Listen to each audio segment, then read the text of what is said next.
இனிமே கண்ணை மூடிட்டு கடலை எண்ணெய் வாங்கலாம். ஏன்னா மந்த்ரா கடலை எண்ணெய் இதயத்தின் தயாரிப்பு. சத்தீஸ்கர் மாநிலத்தைச் சேர்ந்த சௌரப் சந்திரகர் மற்றும் ரவி உப்பால் ஆகிய இருவரும் இணைந்து ஐக்கிய அரபு அமீரகத்தை தலைமையிடமாக கொண்டு மகாதேவ் என்ற சூதாட்ட செயலியை நடத்தி வந்தனர். இந்த செயலி மூலம் தினமும் 200 கோடி ரூபாய் லாபம் ஈட்டிய அவர்கள் அரசியல் தலைவர்கள், அரசு அதிகாரிகளுக்கு பெரும் தொகையை லஞ்சமாக வழங்கி வந்தனர். சத்தீஸ்கர் முன்னாள் முதல்வர் பூபேஷ் பாகலுக்கு அம்மாநில சட்டசபை தேர்தலை முன்னிட்டு இவர்கள் 508 கோடி ரூபாய் வழங்கியதாக அமலாக்கத்துறை குற்றம் சாட்டியது.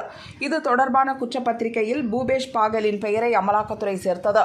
இந்த வழக்கில் பலரை அமலாக்கத்துறை ஏற்கனவே கைது செய்தது. மகாதேவ் பந்தய செயலி நெட்வொர்க்கின் ஒரு அங்கமாக தி லயன் புக் ஆப் என்ற பந்தய செயலி உள்ளது. இந்த ஆப்புடன் பிரபல ஹிந்தி நடிகர் சகில் கானுக்கு தொடர்பிருப்பதாக புகார் எழுந்தது. இது தொடர்பாக மும்பை போலீசின் சிறப்பு புலனாய்வு குழு அவரிடம் விசாரணை நடத்தியது. இதனால் தான் கைது செய்யப்படலாம் என அஞ்சிய சகில் கான் மும்பை ஹைகோர்ட்டில் இடைக்கால ஜாமீன் கேட்டு மனு தாக்கல் செய்தார். அந்த மனுவை நீதிமன்றம் நிராகரித்ததை அடுத்து அவர் தலைமறைவானார். இந்நிலையில் சத்தீஸ்கரில் பதுங்கியிருந்த அவரை மும்பை போலீசார் கைது செய்தனர். சத்தீஸ்கர் போலீசாரின் உதவியுடன் சுமார் 40 மணி நேரம் தேடுதல் வேட்டைக்கு பிறகு அவர் கைது செய்யப்பட்டதாக மும்பை போலீசார் கூறினர். அவரை மும்பைக்கு அழைத்து வந்து மேற்கொண்டு விசாரிக்க சிறப்பு புலனாய்வு குழு போலீசார் திட்டமிட்டுள்ளனர்.